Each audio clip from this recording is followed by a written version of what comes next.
सिंहासन हिल उठे, राजवंशों ने भ्रुकुटी तानी थी, बूढ़े भारत में आई फिर से नई जवानी थी। गुमी हुई आज़ादी की कीमत सबने पहचानी थी, दूर फिरंगी को करने की सबने मन में ठानी थी। चमक उठी सन 57 में वो तलवार पुरानी थी, बूंदेले हर बोलों के मुँह हमने सुनी कहानी थी। खूब लड़ी मर्दानी वो तो झांसी वाली रानी थी। एक ऐसी महिला जिसकी वीरता के किस्से हम सदियों से सुनते आ रहे हैं, जिनकी कहानी सुनकर आज भी हमें अपना बचपन याद आ जाता है। एक ऐसी महिला जिसने अपने दम पर अच्छे योद्धाओं के दांत खट्टे कर दिए थे। एक ऐसी रानी जो आज भी इतिहास का एक हिस्सा है। ये महिला प्रथम स्वतंत्रता संग्राम की अद्भुत वीरांगना लक्ष्मीबाई ही थी। झांसी की रानी लक्ष्मीबाई ने ब्रिटिश शासन के खिलाफ भारत की आज़ादी की लड़ाई में अपना बहुमूल्य योगदान दिया था। एक महिला होते हुए भी उन्होंने अपने पराक्रम से ब्रिटिश राज्य को ललकारा था। अंततः उनसे लड़ते हुए वो वीर गति को प्राप्त हुई। सन 1857 के भारतीय विद्रोह में उन्होंने अभूतपूर्व साहस के साथ ब्रिटिश राज्य का सामना किया। रानी लक्ष्मीबाई के नाम से अंग्रेज थर-थर कांपते थे। सन 1857 की क्रांति में रानी लक्ष्मीबाई ने अंग्रेजों की जड़ें हिला दी थी। युद्ध के दौरान सैकड़ों की संख्या में अंग्रेजी सेना झांसी की रानी लक्ष्मीबाई को जिंदा नहीं पकड़ पाई। उनके साहस और पराक्रम के सामने आज भी पूरा विश्व नतमस्तक है। तो आइए जानते हैं इतिहास के पन्नों में स्वर्ण अक्षरों में दर्ज रानी लक्ष्मीबाई की हिम्मत, शौर्य और देशभक्ति की कहानी। रानी लक्ष्मीबाई का बचपन। कानपुर के नाना की मुंह बोली बहन छबीली थी। लक्ष्मीबाई नाम पिता की वो संतान अकेली थी। नाना के संग पढ़ती थी वो, नाना के संग खेली थी। बरछी ढाल कृपाण कटारी उसकी यही सहेली थी। वीर शिवाजी की गाथाएं उसकी याद जवानी थी। बूंदेले हर बोलो के मुँह हमने सुनी कहानी थी। खूब लड़ी मर्दानी वो तो झांसी वाली रानी थी। लक्ष्मीबाई का जन्म 19 नवंबर 1828 में उत्तर प्रदेश के पवित्र स्थान वाराणसी के वदैनी में हुआ था। ये एक मराठी ब्राह्मण परिवार में पिता मोरमपत तांबे और माता भागीरथी बाई के घर जन्मी थी। इनके जन्म के समय इनका नाम मणिकर्णिका तांबे रखा गया था। नाम बड़ा होने के कारण उन्हें सभी मनुबाई पुकारते थे। इनके पिता मोरमपत तांबे बाजीराव के छोटे भाई चिमाजी अप्पा के एक सेवक थे। मनु अभी बोलना भी नहीं सीख पाई थी कि उनके चुलबुलेपन ने उन्हें सबका दुलारा बना दिया। जब मणिकर्णिका 4 वर्ष की थी तभी उनकी माता भागीरथी जी का देहांत हो गया था। अब पिता मोरमपत तांबे ही थे जिन्हें मनु को माता और पिता दोनों बनकर पालना था। बिन माँ की बेटी का पालन पोषण करना आसान नहीं था, लेकिन पिता मोरमपत ने धैर्य नहीं खोया, ना ही उन्होंने अपनी जिम्मेदारी से मुंह मोड़ा। उन्होंने मनु को कभी भी माँ की कमी महसूस नहीं होने दी। उन्होंने बचपन से ही मनु के हुनर को पहचान लिया था। लक्ष्मीबाई के पिता बिठूर के एक न्यायालय में पेशवा थे। वो लक्ष्मीबाई को बाजीराव के दरबार में ले गए, जहां उन्हें सबने प्यार से छबीली का नाम दिया था। यहीं पर उन्होंने अपनी पढ़ाई पूरी की। वो बचपन से ही लड़कियों की तुलना में अधिक स्वतंत्र थी। उन्हें बहुत ही कम उम्र में निशानेबाजी, तलवारबाजी और घुड़सवारी में रुचि थी। लक्ष्मी थी या दुर्गा थी, वो स्वयं वीरता की अवतार। देख मराठे पुलकित होते उसकी तलवारों के वार। नकली युद्ध व्यूह की रचना और खेलना खूब शिकार, सैन्य घेरना, दुर्ग तोड़ना, ये थे उसके प्रिय खिलवाड़। महाराष्ट्र कुल देवी उसकी भी आराध्या भवानी थी, बूंदेले हर बोलों के मुँह हमने सुनी कहानी थी। खूब लड़ी मर्दानी, वो तो झांसी वाली रानी थी। मनु के बचपन में नाना साहब उनके दोस्त थे। दोनों की उम्र में काफ़ी फर्क था। नाना साहेब मनु से लगभग 10 वर्ष बड़े थे, लेकिन उनकी दोस्ती के बीच उम्र का अंतर कभी नहीं आया। इन दोनों के साथ तांत्या टोपे भी थे। बचपन से ही ये तीनों एक साथ खेले और बड़े हुए। वे युद्ध की प्रतियोगिताओं में भी एक साथ भाग लेते थे। आइए अब जानते हैं रानी लक्ष्मीबाई के विवाह के बारे में। हुई वीरता की वैभव के साथ सगाई झांसी में, ब्याह हुआ बन आई रानी लक्ष्मीबाई झांसी में। राजमहल में बजी बधाई, खुशियां छाई झांसी में, सूंघत बूंदेलों की विरुदावली सी वो आई झांसी में। चित्रा ने अर्जुन को पाया, शिव से मिली भवानी थी, बूंदेले हर बोलों के मुँह हमने सुनी कहानी थी। खूब लड़ी मर्दानी, वो तो झांसी वाली रानी थी। मणिकर्णिका यानी रानी लक्ष्मीबाई का विवाह झांसी के महाराजा गंगाधर राव नेवालकर से 19 मई 1842 में हुआ था। उनके विवाह के बाद से ही उन्हें रानी लक्ष्मीबाई के नाम से बुलाया जाता था। सन 1851 में रानी लक्ष्मीबाई ने एक पुत्र को जन्म दिया, जिसका नाम दामोदर राव रखा गया था, लेकिन कुछ कारणवश 4 महीने बाद ही उसकी मृत्यु हो गई। ऐसा माना जाता है कि अपने पुत्र की मृत्यु के दुख से महाराजा गंगाधर राव कभी निकल ही नहीं पाए थे। नवंबर 1853 में उन्होंने भी अपनी अंतिम सांस ले ली। अपनी मृत्यु से पूर्व महाराजा ने रानी लक्ष्मीबाई से मिलकर महाराजा के रिश्तेदार भाई के पुत्र, जिसका नाम आनंद राव था, उसका नाम दामोदर राव रखकर गोद लिया था।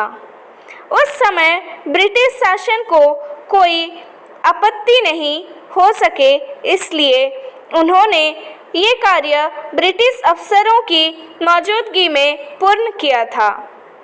उस समय ब्रिटिश राज्य ने एक नियम रखा था, जिसके मुताबिक अगर किसी राजा की मृत्यु हो जाती है, उसका कोई उत्तराधिकारी नहीं है, चाहे फिर उसने किसी को गोद लिया हो।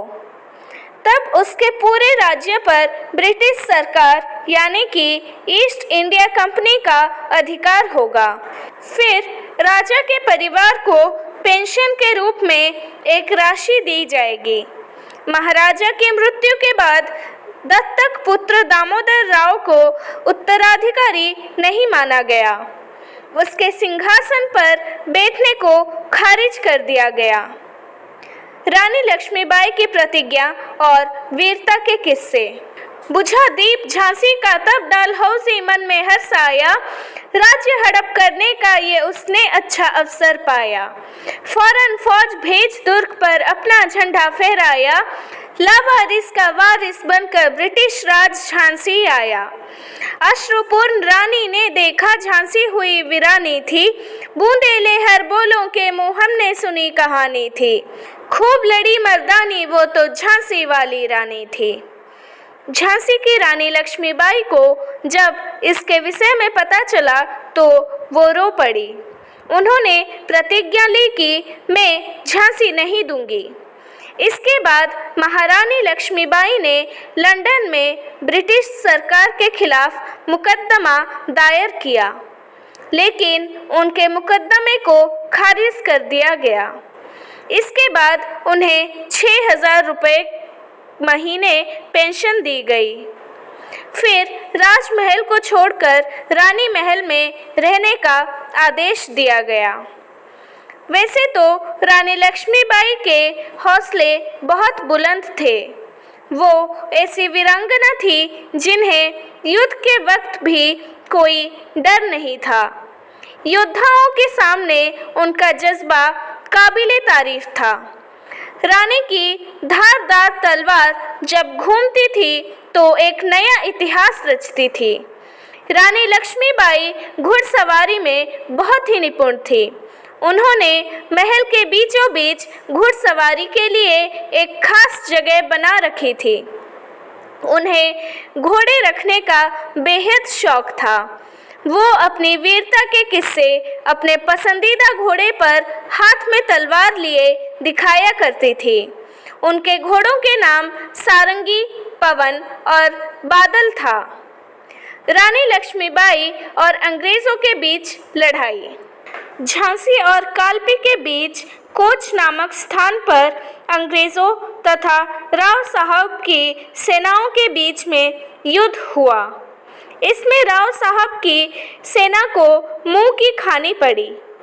एक बार फिर रानी लक्ष्मीबाई कालपी के किले में अंग्रेज़ों के बीच घिर गई। जैसे तैसे वो ग्वालियर की ओर निकल पड़ी। यहाँ आकर उन्होंने ग्वालियर के महाराजा और बांदा के नवाब से सहयोग मांगा, लेकिन दोनों ने ही इनकी मदद करने से इनकार कर दिया। जनरल ह्यूरोज लगातार रानी लक्ष्मीबाई का पीछा कर रहा था। वो अवसर की प्रतीक्षा में था। उसने ग्वालियर के पूर्वी प्रवेश द्वार की ओर से आक्रमण किया। जनरल ह्यूरोज के पास विशाल सेना थी, जबकि रानी लक्ष्मीबाई के पास उनके मुट्ठी भर वफादार सैनिक थे।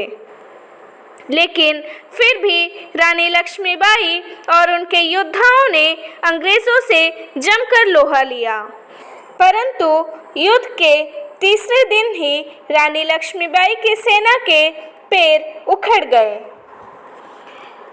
इतिहासकारों के अनुसार 17 जून 1858 की शाम रानी लक्ष्मीबाई चारों तरफ से अंग्रेज़ी फौज से घिर गई, लेकिन फिर भी वो मैदान में चारों तरफ बिजली की तरह कौंधती दिखाई दे रही थी। रानी लक्ष्मीबाई को वीर गति की प्राप्ति। तो भी रानी मार काट कर चलती बनी सैन्य के पार, किंतु सामने नाला आया था वो संकट विषम अपार। घोड़ा अड़ा नया घोड़ा था, इतने में आ गए अवार। रानी एक शत्रु बहुतेरे होने लगे वार पर वार। घायल होकर गिरी सहनी, उसे वीर गति पानी थी। बूंदे ले हर बोलों के मुँह हमने सुनी कहानी थी। खूब लड़ी मर्दानी, वो तो झांसी वाली रानी थी। एक अद्भुत वीरांगना घोड़े की रास मुंह दबाए आगे बढ़ी। वो अपने दोनों हाथों में तलवार से अंग्रेज सेना को गाजर मूली की तरह काट रही थी। इसी दौरान अचानक पीछे से एक अंग्रेज ने उनके सर पर वार कर दिया। वो वार इतना जबरदस्त था कि रानी लक्ष्मीबाई की एक आंख बाहर निकल गई, लेकिन फिर भी ये मर्दानी पीछे मुड़ी और उस अंग्रेज को मृत्यु के घाट उतार दिया। रानी ने अपना घोड़ा आगे बढ़ाया, लेकिन घोड़ा नाले के पास अड़ गया। फिर वो आगे नहीं जा सकी। उनके शरीर पर तीर और तलवारों से बहुत चोटें लगी थी, जिससे आहत होकर वो जमीन पर गिर पड़ी। रानी लक्ष्मीबाई पुरुषों की पोशाक पहने हुए थी, इसलिए अंग्रेज उन्हें पहचान नहीं पाए। वो रानी को युद्ध भूमि में ही छोड़ गए। रानी के सैनिक उन्हें पास के गंगादास मठ में ले गए, जहां उन्होंने रानी को गंगाजल दिया। इसके बाद महारानी लक्ष्मीबाई ने अपनी अंतिम इच्छा बताते हुए कहा कि कोई भी अंग्रेज उनके शरीर को हाथ नहीं लगाए। इस तरह 17 जून 1858 को कोटा के सराय के पास रानी लक्ष्मीबाई ग्वालियर के फूलबाग क्षेत्र में वीर गति को प्राप्त हुई। साहसी वीरांगना लक्ष्मीबाई ने हमेशा बहादुरी और हिम्मत से अपने शत्रुओं को पराजित कर वीरता का परिचय दिया। देश को स्वतंत्रता दिलाने में उन्होंने अपनी जान तक न्यौछावर कर दी। आशा करती हूँ कि आपको ये कहानी अच्छी लगी होगी। अच्छी लगी हो तो कमेंट करके ज़रूर बताना और लाइक, शेयर, सब्सक्राइब करना मत भूलना।